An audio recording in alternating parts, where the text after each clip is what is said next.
Hello and welcome to another episode of Sanity Killer Projects. Today we're going to do the spark plugs on our 2018 Chevy Equinox 2.0 4-cylinder. Before I get started though, I want to remind everybody, please like, share, and subscribe. That's what keeps us going, getting us more subscriptions, more interest in our videos, keeps us making more videos as we go along. So, the other thing I want to mention too is that the Chevy calls out that you need to change the spark plugs on this every 60,000 miles. In the modern day of newer style engines, it actually doesn't make a whole lot of sense to do that. This is actually going to be the first time I've changed the spark plugs, and this car currently is approaching 120,000 miles. That's probably a little bit on the extreme side, but I wanted to see how bad the plugs were going to look, especially since nowadays the spark plugs use the iridium core style, much more expensive plug than the regular copper core style ones, and they last significantly longer. So for this, we're using the AC Delco iridium plugs. Part number 41-125. There are only 4 plugs, so that's what we're going to do. So let's get started. Okay, so the first thing we're going to do is we're going to take off the engine cover, which is this guy right here. It's just a big plastic cover that goes over the top of it. There are 3 Torx fits in it. They are size T30. You just unscrew these off, and it should lift off. You shouldn't have to take the oil cap out, but we will find out in a minute. Alright, looks as though it was wrong. You are going to end up having to take the oil cap off and then lift the cover up and away. There are some wires over here. You want to make sure you avoid them, and then just put the oil cap right back in place, because otherwise you're going to get dirt down into your engine. Don't need that. So these right here are your 4 coil packs. This is where we're going to be working to get the spark plugs out. So we'll pull the bolts off of these guys right here, and then we'll lift those up and out. Okay, I've already started taking one of the coil packs off. It takes a 10mm socket. I pulled this one off here. The next thing to do is to remove the spark plug boot and the coil pack. You can also disconnect the plug for the coil pack. The wires on these are not super thin like some of the older cars, so it should be able to come out fairly easily. If the spark plug boot won't fit with the length of this, then I'll end up taking this off. But as of right now, my plan is to lift this out, lean it out of the way, and do this plug. Don't do all 4 plugs at the same time. You don't want to mix up these wiring harnesses for these spark plug boots that or coil packs, because that will change your firing order and mess things up and cause it to misfire. So just one at a time, pull these up and out, set it off to the side, do the plug that's in here, replace it. Okay, so now with the spark plug boot out, we're going to take the spark plug that's in there out. The new spark plugs, if you're using the same type, come with a nifty little plastic cover on them, because they don't want you to change the gap settings in them. The gap setting on this plug is supposed to be 0.35. It generally says don't even gap them. I worked in an auto parts store for a bunch of years, so I am aware that things get messed up during shipping. So all I'm going to do is take a disc style, and I'm going to check it. So as long as it comes up to 0.35, which it looks like it does, this spark plug is gapped. So I'll set this aside and get ready for installation when I pull the spark plug in there out. So now I have my 5/8 spark plug socket, which is the style with the rubber boot down inside of it that holds onto the spark plug. I'm going to take that, I'm going to drop it down into the hole gently and set it onto the spark plug, and I'm just going to rotate it a little till I feel it actually grab onto it, so that the spark plug is set inside of that boot, and then pop it loose. And once it comes loose, just unscrew until it's all the way out. So this is the first spark plug out. As you can see, there's been some heat in here. The top of it is a little encrusted from having been in for 120,000 miles. But we've had no issues with the way that this car was running, how the spark plugs were firing.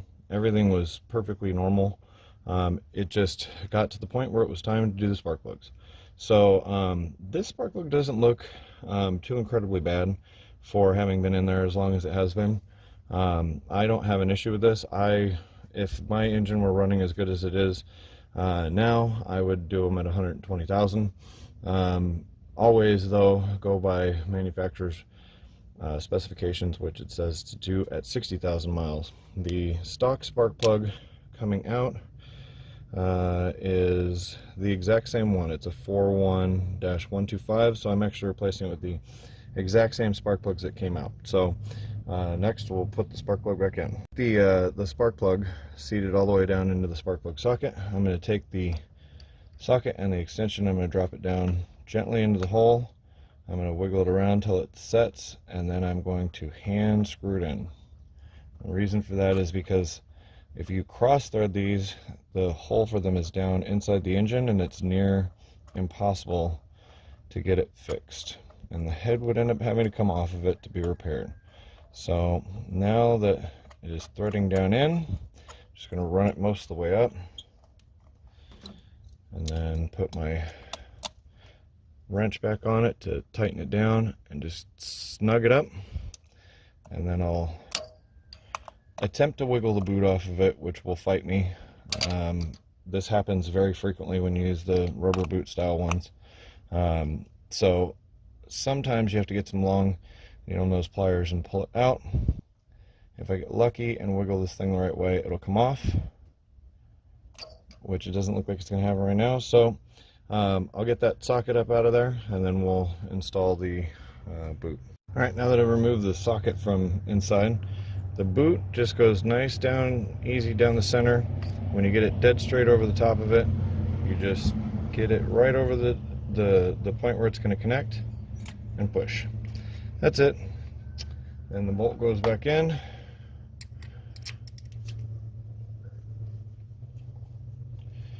And the socket for that is on the wrench.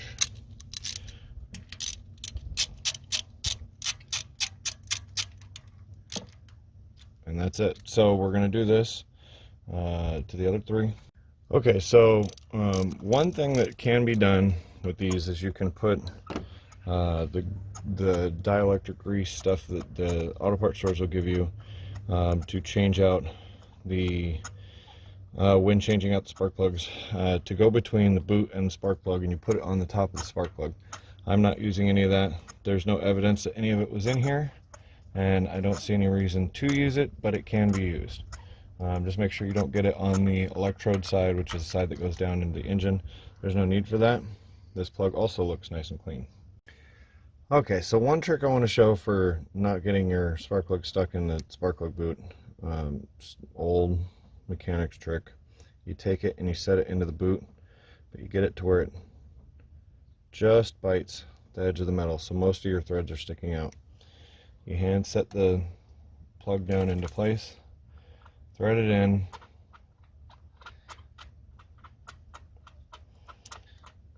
and then once you get to where it's confident that it's down, you just ease this guy off because it's not holding on to very much of the spark plug. Then you take your spark plug socket off, put a standard socket on, and then finish tightening it down. That way, there's no chance of it getting stuck inside of the rubber boot. Sometimes people actually take the rubber boot out of the socket if you don't have more than one socket. But this is the fastest, easiest way to not get it stuck and to keep getting your job done at a quick pace. So now the boot or the socket comes right out because the booted one is over here.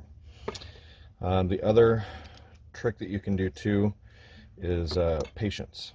You drop it down onto the socket, then you take the ball end of your extension and you put it onto the side that you know, put it onto the spark plug, and then give it a little bit of angle so that the ball is biting into the notch inside of the socket that locks it into place, and then just pull real slowly until it pops off. It takes a long time.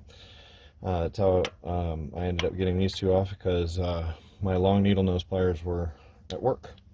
So that is the two quickest, easiest ways. Otherwise, you need a long set of needle nose pliers that you can drop down into the hole and grab a hold of the edge. Not everybody has a set of those needle nose pliers. Okay, so this is the worst of the spark plugs so far. As you can see from the white here, there's a little bit of heat cycling. There's a little bit of carbon buildup on the seat of the spark plug. That's on the one closest to the timing cover. But beyond that, they're all in pretty good shape. So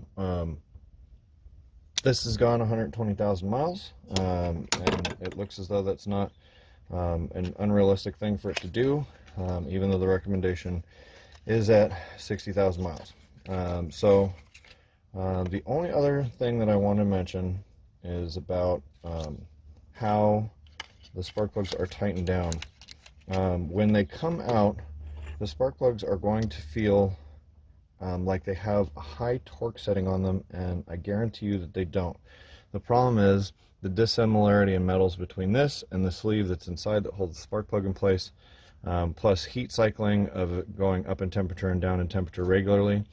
That all causes the seats to heat up and set tightly to the inside of the seat. So when you put these back down, they go back in snug. If you crank on this at an angle, you can snap the porcelain and break the spark plug. So just make sure, if you're going to use the trick like I'm doing, and you're going to put a regular socket on it, just down until it's snug. So it just sets down in, threads all the way down, and then when you get to the end, just snug it up. Same thing with these. These don't get heat cycled, but they don't need to be over tight, and they just go down snug. Okay, so now that all the spark plugs have been changed, pull your oil cap back off, set your cover into place, which will go down and seat back over your oil plug. Then put your oil plug back in place, and then the cover may not line up right away with your holes. Most of what you need to do is just wiggle it around until you can feel that it's seated, and then do the same thing on the next ones and tighten it down. So again, this is a T30 socket, and once these are all down and tight, we'll fire the car up. Alright, so once you're done, make sure you fire it up and let the car warm up. The car should sound normal, have normal running sounds. If you hear it stumbling, bobbling, misfiring, making strange noises, you've done something wrong along the way. This is the way it should sound. It's running perfectly normal. So as always, thanks for watching. Hope you learned something. Hope we can help you out with something. With that, we're done. So please remember to like, share, and subscribe, and we'll keep making more videos. Thanks.